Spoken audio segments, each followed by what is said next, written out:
مستغربة.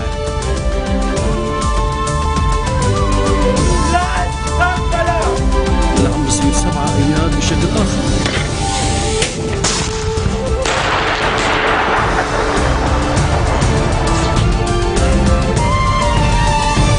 Bonjour à tous et merci de nous rejoindre sur Futur TV pour cette nouvelle édition de la rédaction. Voici les titres de ce journal.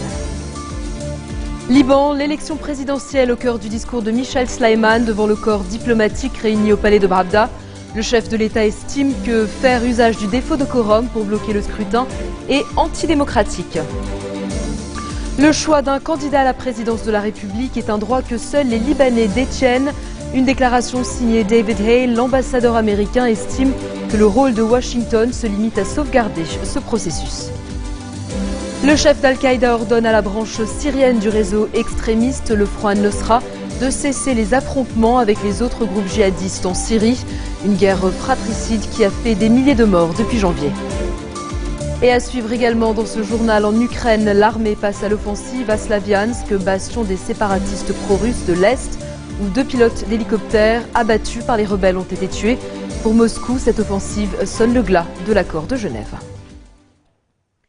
Michel Sleiman a reçu le corps diplomatique ce vendredi au palais de Bravda, l'occasion pour le chef de l'État de réitérer son appel à la tenue de l'élection présidentielle et des législatives dans les délais constitutionnels. Dans son discours, il a rejeté toute interférence étrangère dans le scrutin présidentiel et souligné que l'utilisation du défaut de quorum pour faire obstruction à la présidentielle est antidémocratique. 2 tours ont déjà été organisés le 23 et 30 avril, mais n'ont pas abouti à l'élection d'un successeur à Michel Sleiman, dont le mandat expire le 25 mai. Au premier tour, aucun candidat n'a obtenu suffisamment de voix. Quant au second tour, il n'a pas pu être organisé faute de quorum. Le chef de l'État a également évoqué le dialogue national, soulignant qu'il doit se poursuivre et ses décisions doivent être mises en œuvre. Il a une nouvelle fois appelé à l'établissement d'une stratégie de défense qui réglerait la question des armes du Hezbollah. Revenant sur le dossier syrien, Michel Sleiman a noté que le pays du Cèdre souffre des répercussions du conflit. Il a appelé à un retour des réfugiés dans des zones sûres de Syrie, alors que leur nombre a largement dépassé le million au Liban. L'ambassadeur américain au Liban a été reçu par le chef du Parlement, Nabih Berri, ce vendredi. David Hale a affirmé que ni les États-Unis ni les puissances étrangères ont leur mot à dire dans le choix du candidat à la présidence de la République, soulignant que c'est un droit que seuls les Libanais détiennent.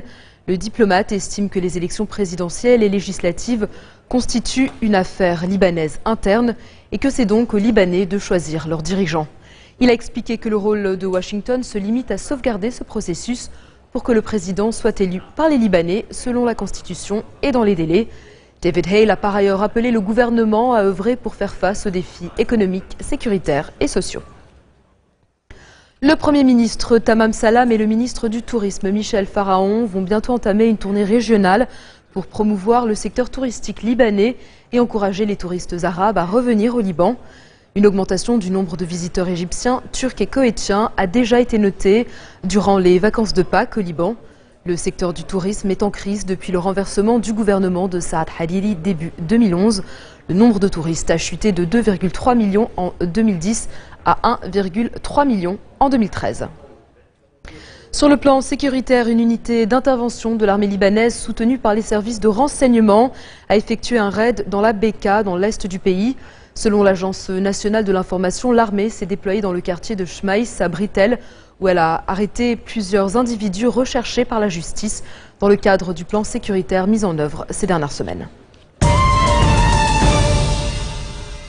Dans l'actualité régionale de ce vendredi, le chef d'Al-Qaïda a ordonné à la branche syrienne du réseau extrémiste, le Front al-Nosra, d'arrêter de combattre les autres djihadistes dans le pays. Dans un nouvel enregistrement sonore mis en ligne vendredi sur des sites islamistes, Ayman el-Zawahiri s'adresse directement au chef du Front al-Nosra en Syrie, Abu Mohammed el-Joulani, à qui il donne l'ordre de cesser immédiatement de combattre les autres groupes djihadistes engagés sur le terrain depuis janvier dans une guerre fratricide qui a fait des milliers de morts. En Égypte, un policier a été tué ce matin par une bombe au Caire. Un peu plus tôt, 2 attentats ont frappé la région touristique du Sinaï. Un attentat suicide contre un poste de sécurité a tué au moins un soldat et en a blessé 6 autres. Et puis dans le district d'Attour, 5 civils égyptiens ont été blessés par une explosion qui visait un bus. Les attaques meurtrières contre les forces de l'ordre se multiplient en Égypte, des représailles à la répression qui visent les partisans de Mohamed Morsi, le président destitué en juillet dernier par l'armée. Ces attaques ont déjà fait 500 morts. 2 groupes djihadistes ont revendiqué les plus meurtrières. Direction la Libye à présent, où de violents combats ont eu lieu ce matin à Benghazi, la grande ville de l'Est du pays, entre l'armée et une milice. Bilan, 5 morts et une dizaine de blessés. Des coups de feu ont été échangés quand les miliciens ont attaqué le siège de la sécurité à Benghazi. Les forces spéciales de l'armée ont dû envoyer des véhicules en renfort. L'identité de la milice à l'origine de ce coup de force n'a pas été établie dans l'immédiat, même si de fréquents combats ont déjà opposé les forces de sécurité aux islamistes. La plupart des pays ont fermé leur consulat à Benghazi depuis la mort de l'ambassadeur des États-Unis en Libye lors d'une attaque des islamistes en septembre 2012. Dans un instant, nous ferons le point sur la situation en République centrafricaine. A tout de suite.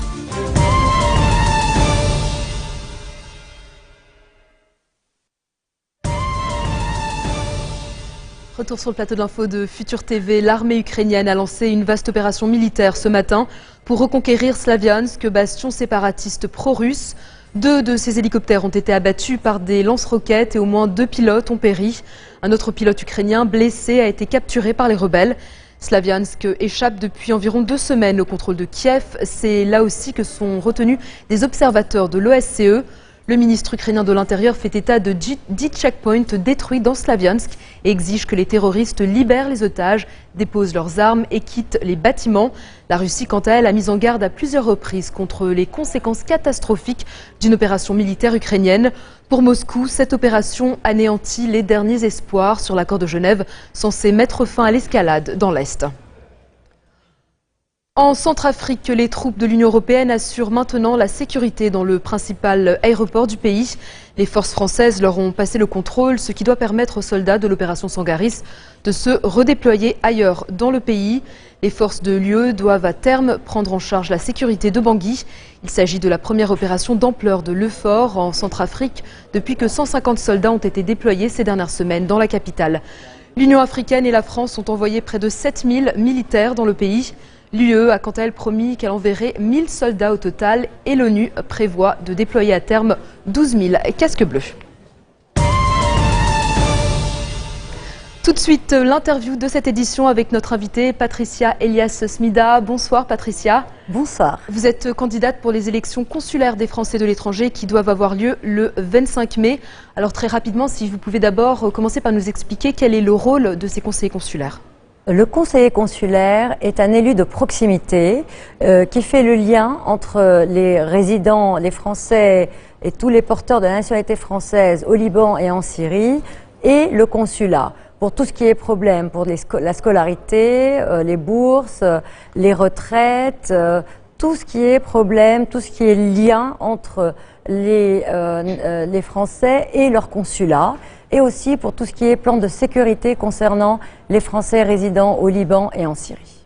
Alors qu'est-ce qui fait de vous la candidate la plus légitime pour ce poste ? Ce seront les électeurs qui jugeront si je suis la plus légitime. En tout cas, j'aurai à cœur de défendre leurs intérêts, leurs droits. Je suis je suis née au Liban, j'ai vécu toute la guerre au Liban. Je vis au Liban depuis ma dernière campagne électorale, depuis 2012. J'ai fondé une ONG qui est Avenir Liban pour la promotion de la démocratie, des droits de l'homme, de l'enfant et de la femme. Je travaille sur le terrain, je connais nos intérêts, je connais nos revendications, je connais la réalité du terrain. Je suis avocate en droit international, en droit libanais, en droit français. Et j'ai l'habitude de soutenir des dossiers et je pense que j'aurai à cœur de soutenir les dossiers de mes concitoyens pour toutes les aides auxquelles ils ont droit auprès du consulat. Alors vous étiez déjà candidate indépendante pour les élections législatives des Français de l'étranger en mai 2012. Depuis, vous avez décidé de vous installer au Liban et vous avez, comme vous l'avez dit, fondé l'ONG Avenir Liban. Pourquoi avoir décidé de revenir au Liban ? C'était une promesse que j'avais faite à mes concitoyens. Je leur ai dit qu'après les élections législatives, c'est notre rêve. À toute la famille, c'était notre rêve de revenir nous installer au Liban. Et donc, nous nous sommes installés au Liban. Et c'est comme ça que j'ai pu être candidate pour être conseiller consulaire des Français du Liban. Parce que je sais que je pourrais faire beaucoup pour mes concitoyens. J'étais au Cameroun et j'ai fondé un orphelinat au Cameroun pour aider le pays dans lequel j'étais. J'étais en France, j'ai aidé la femme de plus de 50 ans à retrouver le milieu de l'emploi. J'étais au Gabon, j'ai travaillé avec les enfants des rues, et au Liban, j'ai actuellement Avenir Liban pour aider à la promotion de la démocratie et des droits de l'homme, de la femme et de l'enfant. Ainsi que, en tant que conseiller consulaire, je voudrais aider mes concitoyens dans toutes leurs problématiques vis-à-vis du consulat et au quotidien. Alors vous avez récemment reçu le soutien du député Philippe Folliot lors de son passage à Beyrouth la semaine dernière. Donc Philippe Folliot qui est le secrétaire général du groupe Amitié parlementaire France-Liban. Absolument. Le député Philippe Folliot, qui est un député de droite, est venu soutenir ma candidature. Je suis tête de liste. Ma liste s'appelle La Force de l'engagement pour ces élections consulaires. Je signale quand même qu'il faut toujours voter pour toute la liste. On ne peut pas barrer de nom. Mais c'est toujours la tête de liste, peut-être le numéro 2 qui peuvent passer, mais pas toute la liste. Et Philippe Folliot m'a fait l'honneur de me soutenir de soutenir la liste La Force de l'engagement, parce qu'il pense que je suis quelqu'un qui a toujours été engagé socialement dans l'aide à son prochain. Et je ne vous décevrai pas, je ne décevrai pas mes concitoyens. Je mettrai toutes mes forces à leur disposition et tout mon engagement. Alors vous étiez membre de l'UMP, mais vous avez décidé de quitter la formation en 2012. Pourquoi? Par contre, à noter que vous êtes toujours de droite. Absolument, je suis foncièrement de droite.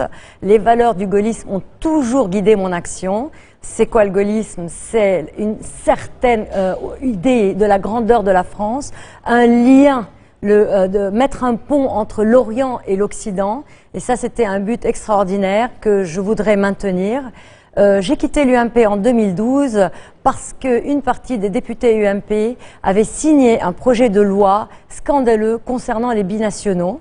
Je suis une binationale. Ce projet de loi disait que tout binational ayant la nationalité française, vivant à l'étranger, ne payant pas d'impôts en France, devait être déchu de sa nationalité française. Et je ne pouvais pas rester UMP quand une partie de ces députés avait fait ce projet de loi, donc j'ai quitté.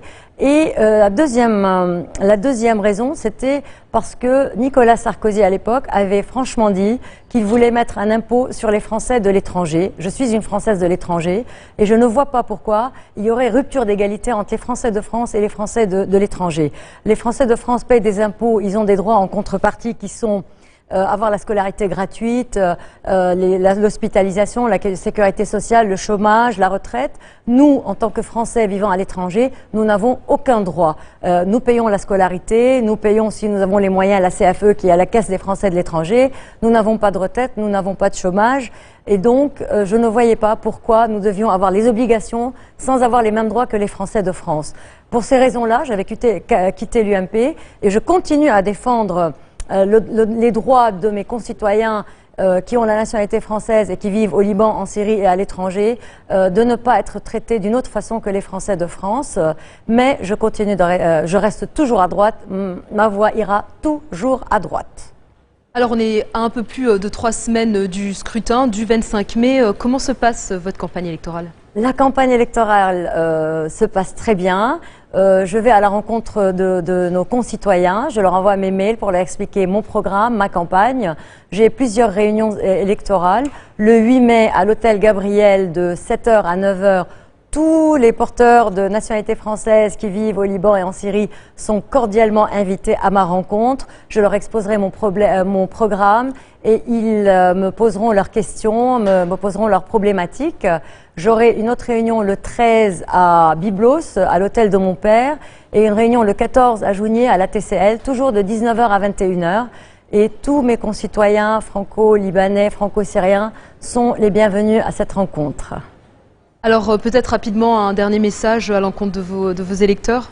Je demande à toutes les personnes qui ont la nationalité française vivant au Liban et en Syrie d'aller voter le 25 mai pour la personne qu'ils pensent la plus apte à défendre leurs droits, à comprendre leurs intérêts auprès du consulat. Parce que là, il s'agit du futur de vos enfants, il s'agit de votre avenir. Et pour que votre parole arrive, votez pour la personne que vous jugez être la plus apte à vous représenter.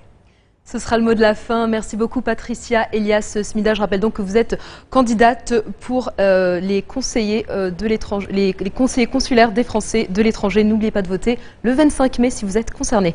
C'est la fin de ce journal. Tout de suite, le rappel des titres qui ont marqué l'actualité de cette journée.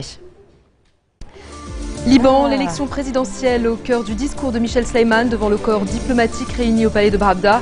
Le chef de l'État estime que faire usage du défaut de quorum pour bloquer le scrutin est antidémocratique.